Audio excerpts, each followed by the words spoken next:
Hello viewers, welcome to our channel యూనివర్సల్లో క్యా.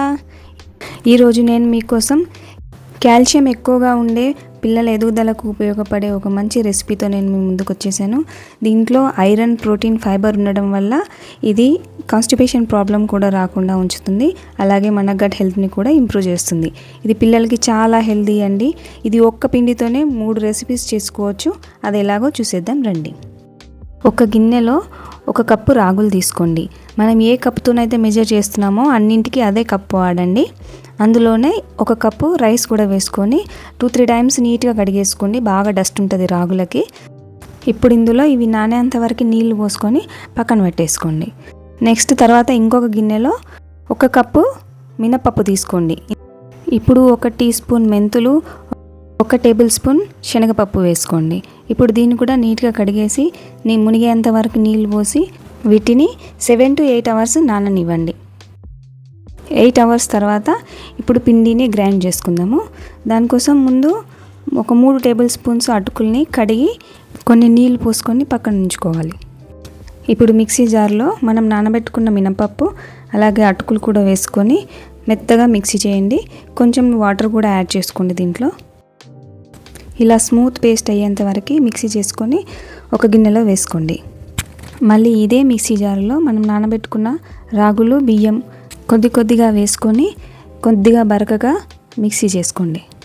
ఇలా మిక్సీ చేసుకున్న పిండిని కూడా మినప్పిండిలో వేసుకొని బాగా కలుపుకోవాలి. ఇక్కడ నేను కలిపిన క్లిప్ మిస్ అయిందండి. మీరు మొత్తం కలిపేసుకొని ఓవర్ నైట్ పక్కన పెట్టేసేయండి. మార్నింగ్ చూడండి మన పిండి ఎంత బాగా పులిసిపోయిందో. మనం రాగులు వేయడం వల్ల పిండి పైన ఇట్లా కొంచెం బ్రౌన్ కలర్గా వచ్చింది. ఏం పర్లేదు. ఇప్పుడు ఇదంతా మిక్స్ చేసేసుకోండి. ఇందులోంచి కొంచెం పిండి తీసి పక్కన పెట్టుకుందాం. ఇది ఎక్కువ అవుతుంది. ముందుగా మనం ఇడ్లీకి తయారు చేసుకుందాము. ఈ బ్యాటర్లో కొంచెం సాల్ట్ వేసుకొని మనం కన్సిస్టెన్సీని సెట్ చేసుకుందాము. తర్వాత ఇడ్లీ ప్లేట్స్ని తీసుకొని దానికి ఆయిల్ కానీ గీ కానీ అప్లై చేసి దాంట్లో మనం ఇడ్లీస్ని వేసుకుందాము.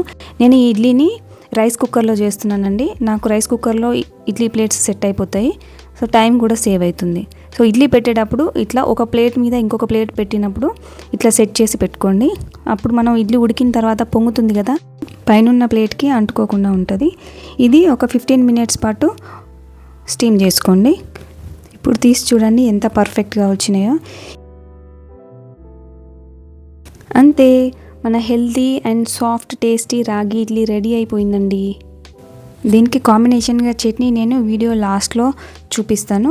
నెక్స్ట్ మనం గుంత పొంగనాలు ఎలా వేసుకోవాలో చూద్దాము. ఒక గిన్నెలో కొంచెం పిండిని తీసుకొని అందులో సన్నగా కట్ చేసుకున్న పచ్చిమిర్చి ఒక 3 వేసుకోండి. ఒక మీడియం సైజు ఆనియన్ సన్నగా కట్ చేసుకోండి. కొంచెం కొత్తిమీర వేసి ఒకసారి కలిపేసుకోండి. దీంట్లోనే ఒక పించ్ బేకింగ్ సోడా వేస్తాము. కొద్దిగా సాల్ట్, కొంచెం జీలకర్ర కూడా వేసుకొని మొత్తం ఒకసారి మంచిగా మిక్స్ చేసేసుకోండి. ఇప్పుడు మన గుంత పొంగనాల ప్లేట్ తీసుకొని కొంచెం ఆయిల్ వేసుకొని దాంట్లో ఈ పిండిని స్పూన్తో కొంచెంగా వేసుకోండి. నిండుగా వేయొద్దు, పైకి పొంగు వస్తుంది. ఇలా దీనిపైన మూత పెట్టేసి 2 నిమిషాలు ఉడకనిచ్చి తర్వాత ఒకసారి తిప్పుకొని మళ్ళీ మూత పెట్టి మళ్ళీ ఒక 2 నిమిషాలు ఉడకనిస్తే మన పొంగనాలు రెడీ అయిపోతాయి.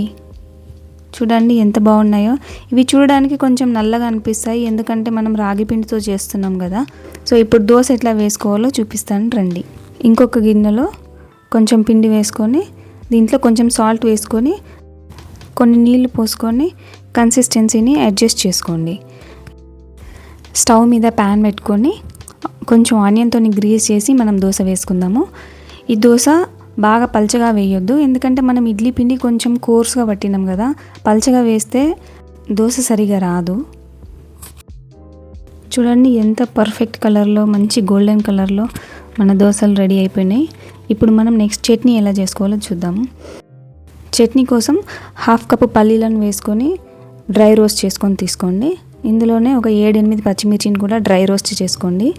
దీంట్లో ఒక 5-6 వెల్లుల్లిపాయలు వేసుకొని పొట్టు తీసి ఇందులోనే కొంచెం చింతపండు కూడా వేసుకొని కొంచెం సాల్ట్ కూడా వేసుకొని గ్రైండ్ చేసుకోండి. నేను ఈ చట్నీ కొంచెం లూజ్గా చేసుకుంటున్నాను, కావాలంటే మీరు థిక్గా కూడా చేసుకోండి.